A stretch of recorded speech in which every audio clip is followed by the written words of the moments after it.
एक नया धर्म बनाने के लिए। आज इंसान लड़ता है अपने धर्म के लिए, लेकिन बाइबल कहती है तुम एक नया धर्म प्रचार करने के लिए नहीं, बल्कि धार्मिकता को प्रचार करने के लिए चुने गए हो। आज तेरे वचन का हम प्रचार करें खुदावन, और तेरे वचन इनकी जिंदगियों में काम करें, और ये उद्धार की ओर, क्रूस की ओर, साल्वेशन की ओर बढ़ें खुदावन। जितने बीमार हैं वो चंगे हों खुदावन, जितने शैतान के बंधनों के नीचे इन वचनों के द्वारा वो छुड़ाए जाएं। इनके घरों में तेरा उद्धार आए, इनके घरों में तेरी बरकत आए खुदावन। तूने कहा मैं अकाल के समय में हंसमुख रखूंगा। मैं जानता हूं खुदावन, जितने मसीह में हैं, मसीह की रोशनी में हैं, ये अकालों में, ये बाढ़ों में वो हंसमुख रहेंगे, दूसरों की मदद करेंगे, तेरे पवित्र वचन को फैलाते जाएंगे। प्रभु यीशु मसीह, इस समय को मैं आपके हाथों में सौंपता हूं। प्रभु यीशु मसीह के पवित्र और सामर्थी नाम में मैं मांगता हूं, आमीन, आमीन, आमीन। Hallelujah. God bless you all. आप सेम नहीं है यीशु मसीह के नाम में। मेरा बिलीव है कि आज आप जो कुछ भी वचन सुनेंगे ये आपकी लाइफ को सेम नहीं रहने देगा।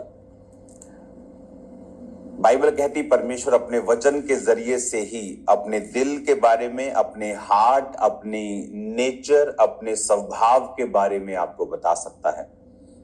नहीं तो बाइबल में जो घटनाएं 5000 साल पहले, हजारों साल पहले की हैं, उनको लिखने का कोई भी मकसद नहीं है अगर परमेश्वर नहीं चाहता कि हम उन घटनाओं से सीखें कि परमेश्वर कब कब बाइबल में आनंदित हुआ, कब कब वो खुश हुआ, कब कब परमेश्वर ने हमें बरकत दी, कब कब परमेश्वर नाराज हुआ, ताकि हम पवित्र वचनों को सीख सकें। और जैसे ही हमें परमेश्वर के वचनों की समझ आती है, जैसे जब मैं परमेश्वर में नया था 2004 में, 5 में,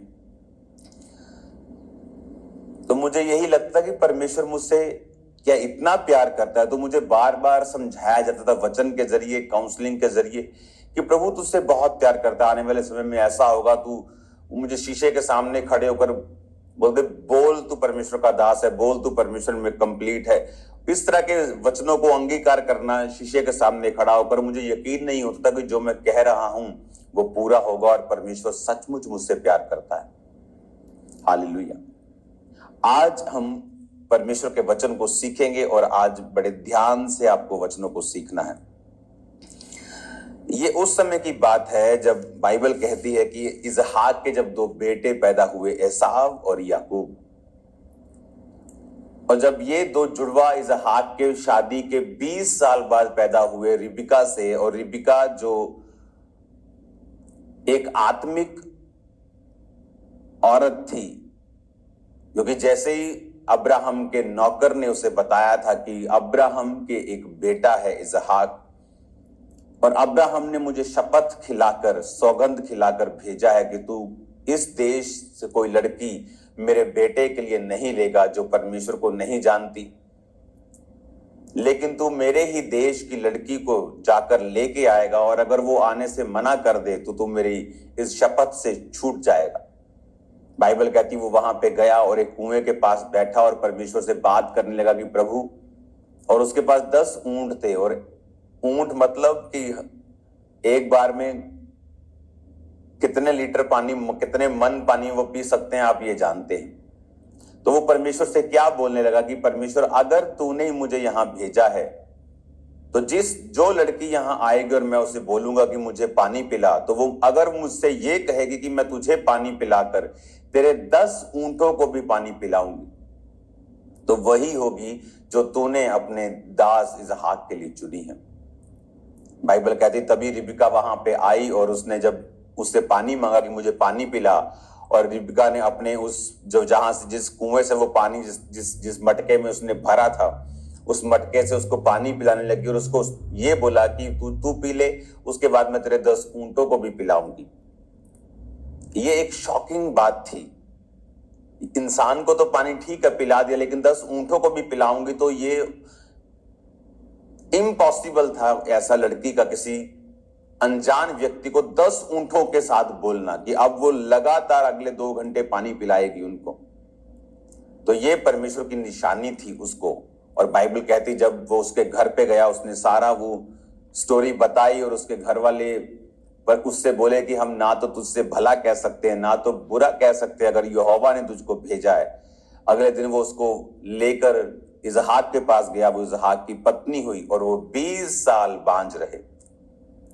ये जानते हुए भी रिबका को परमेश्वर ने भेजा है। इसहाक 20 साल अपने बेटे, अपने वंश की वेट करता रहा।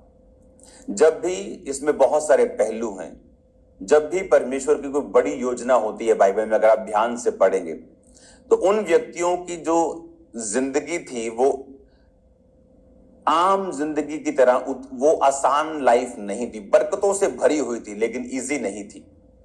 अब्राहम को अपने वंश के लिए 100 साल का इंतजार करना पड़ा,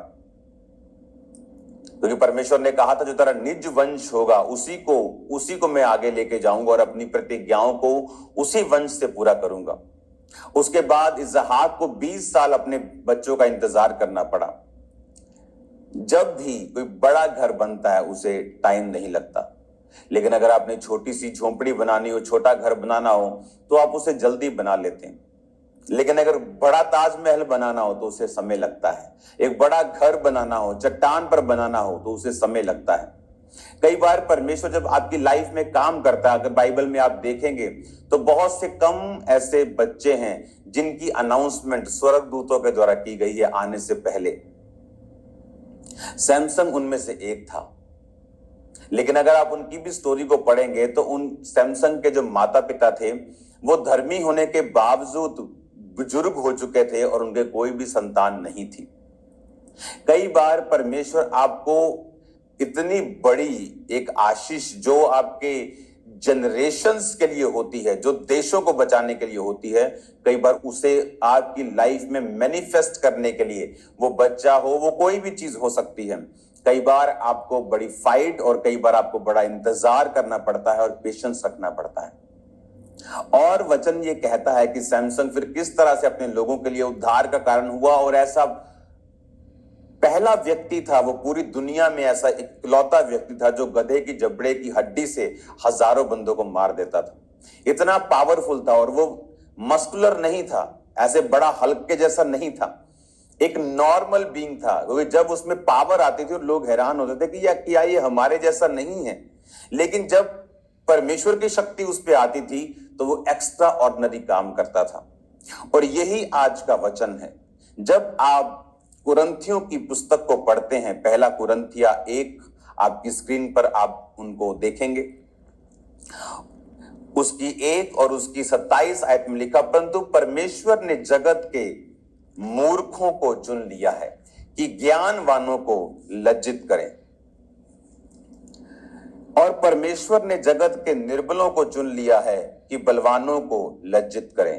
परमेश्वर ने जगत के नीचों तुच्छों जो है भी नहीं उनको चुन लिया है, उन्हें ताकि जो हैं व्यर्थ ठहराएं, ताकि कोई प्राणी परमेश्वर के सामने घमंड ना करने पाए। अब यहां पर परमेश्वर ने क्या कहा, हमें ये बात समझनी है कि जब सैमसंग चुना गया था तो मैं आपको फिर बता रहा हूं कि वो मस्कुलर बड़ा बॉडी वाला इंसान नहीं था। नहीं तो लोग ये कहते हैं कि इसकी बिल्डिंग, इसकी जीन्स ही ऐसे हैं, वो परमेश्वर को महिमा नहीं दे पाते। तो वो कहते हैं इसकी कुदरत ने इसको ऐसा बनाया है, मस्कुलर बड़ा बॉडी, डोले शोले, 6 पैक, और इसलिए ये ऐसे बड़े बड़े लोगों को मार देता है, ताकत बहुत है। लेकिन वो आम दिखने वाला इंसान था, आम बॉडी वाला इंसान था, एवरेज बॉडी वाला इंसान था।